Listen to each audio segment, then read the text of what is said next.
हम चाहते हैं कि हमारा भविष्य बेहतरीन हो ताकि हम अपने हर सपने को पूरा कर पाएँ। इसके लिए हम अच्छी से अच्छी शिक्षा लेते हैं और अपने देश से दूर दूसरे देशों में भी पढ़ने जाते हैं। लेकिन क्या हो जब आपको पता चले कि जहाँ आप जा रहे हैं, वहाँ जाना आपके लिए कितना बुरा होगा? ऐसा ही एक दर्दनाक हादसा हुआ है उड़ीसा में, जहाँ एक मासूम लड़की पढ़ने तो जाती है लेकिन अपनी ज़िंदगी को बचा नहीं पाती।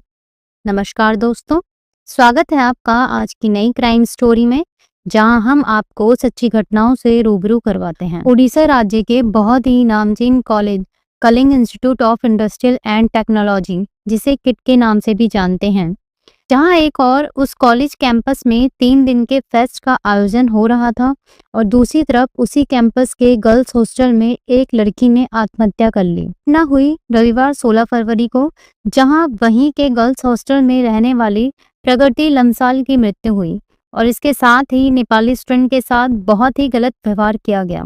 जैसा कि आमतौर पर हम देखते हैं कि अपने बेहतर भविष्य के लिए स्टूडेंट दूसरे देशों में पढ़ने जाते हैं, वैसे ही प्रकृति भी भारत आई, पर वो मासूम लड़की यह नहीं जानती थी यहाँ उसका भविष्य हमेशा के लिए अंधकार में चला जाएगा। प्रकृति लम्साल मुख्य रूप से एक नेपाली नागरिक थी। वह नेपाल से भारत अपनी एजुकेशन के लिए आई थी। बीटेक कंप्यूटर साइंस इंजीनियरिंग की सेकंड ईयर की छात्रा थी और उसकी उम्र अभी 20 साल थी। प्रकृति की मृत्यु के बाद नेपाली छात्रों ने प्रोटेस्ट शुरू किए।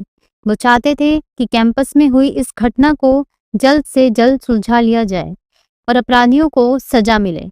इस प्रोटेस्ट से कॉलेज के अधिकारी सभी नेपाली छात्रों से नाखुश होकर उन्हें डराने और धमकाने लगे और साथ ही साथ उन्हें रातों रात 17 फरवरी को कॉलेज खाली करने की धमकी भी दी गई और बाकायदा उन्हें जबरन पकड़कर कटक रेलवे स्टेशन पर छोड़ा गया, जबकि उनका 28 फरवरी को एक पेपर था।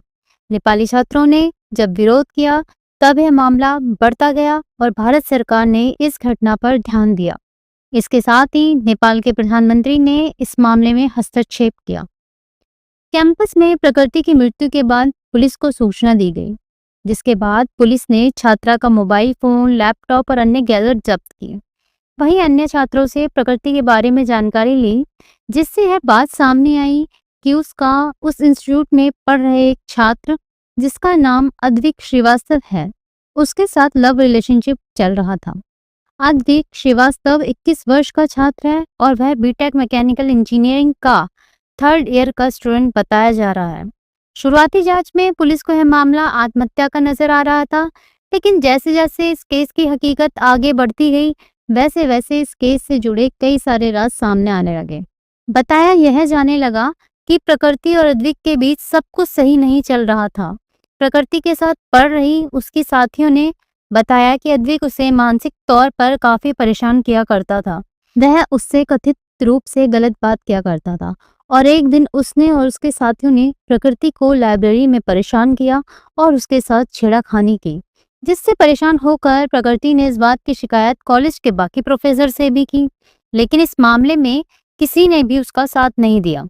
इस मामले को दबाने में इंस्टीट्यूट का भी बहुत बड़ा हाथ माना जा रहा है। बताया यह जा रहा है कि अद्विक श्रीवास्तव के पिता बीजेपी में हैं, वह एमएलए पद पर प्रभारी हैं और इसी पद का दुरुपयोग करते हुए वह अपने बेटे अद्विक को इस केस से बचा रहे थे। शुरुआती जांच में पुलिस को यह पता चला कि प्रकृति की शव का पोस्टमार्टम भी कॉलेज ने अपने ही दूसरे मेडिकल इंस्टीट्यूट में कराया। इसी बात से छात्र काफी नाराज हुए और उन्होंने प्रोटेस्ट करना शुरू किया, जिस वजह से स्टूडेंट्स और कॉलेज प्रभारियों के बीच में मतभेद बढ़े, जिससे यह मामला तूल पकड़ने लगा और इसमें नेपाल के पीएम ने हस्तक्षेप किया। तब यह मामला पार्लियामेंट में भी गया, तो उसके बाद भारत सरकार ने इस केस की सख्ती से जांच करने के आदेश दिए। प्रकृति के शव का पोस्टमार्टम दोबारा एम्स अस्पताल में किया गया। वहीं एक ऑडियो क्लिप भी सामने आई, जिसमें अद्विक और प्रकृति आपस में बात कर रहे हैं। अद्विक उसके साथ गाली गलौज कर रहा है। यह भी इस केस में एक पुख्ता सबूत है और अब भारत सरकार के आदेश के बाद अद्विक श्रीवास्तव को भी पुलिस ने हिरासत में ले लिया।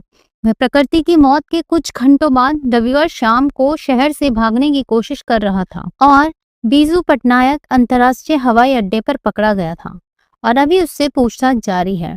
इसके साथ ही पुलिस ने कीट के कुछ अधिकारियों को भी हिरासत में लिया है, क्योंकि इनमें से 5 लोगों पर नेपाली स्टूडेंट पर हमला करने की शिकायत है। जब स्टूडेंट को कमरा खाली करने में देर होने लगी, तो ये लोग उनके साथ हाथापाई करने लगे।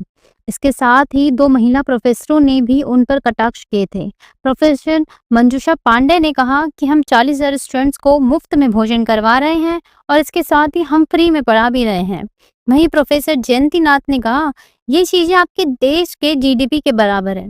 दोस्तों, क्या एक शिक्षक होने के नाते उन्हें यह सब कहना शोभा देता था, जबकि हमारे देश में गुरु को भगवान का दर्जा दिया गया है। वहीं पुलिस ने प्रकृति के कमरे को सील कर दिया ताकि वहां पर किसी भी प्रकार की छेड़छाड़ ना हो और उसकी डेड बॉडी को उसके माता पिता के आने तक शवगृह में रखा गया है। वहीं हालातों को ध्यान में रखते हुए नेपाली छात्रों को उनके घर भेज दिया गया है। दोस्तों, अभी इस केस का खुलासा पूरी तरह नहीं हुआ है कि आखिर प्रकृति के साथ क्या हुआ था। उसे किस बात ने इस हद तक मजबूर कर दिया कि उसने आत्महत्या कर ली। अधिक जैसे लोगों की मानसिकता को आखिर कैसे बदला जाए? क्या पैसे का गुरूर इतना बड़ा होता है कि आप एक मासूम को इस हद तक टॉर्चर करो कि वह अपनी जिंदगी को खत्म कर दे?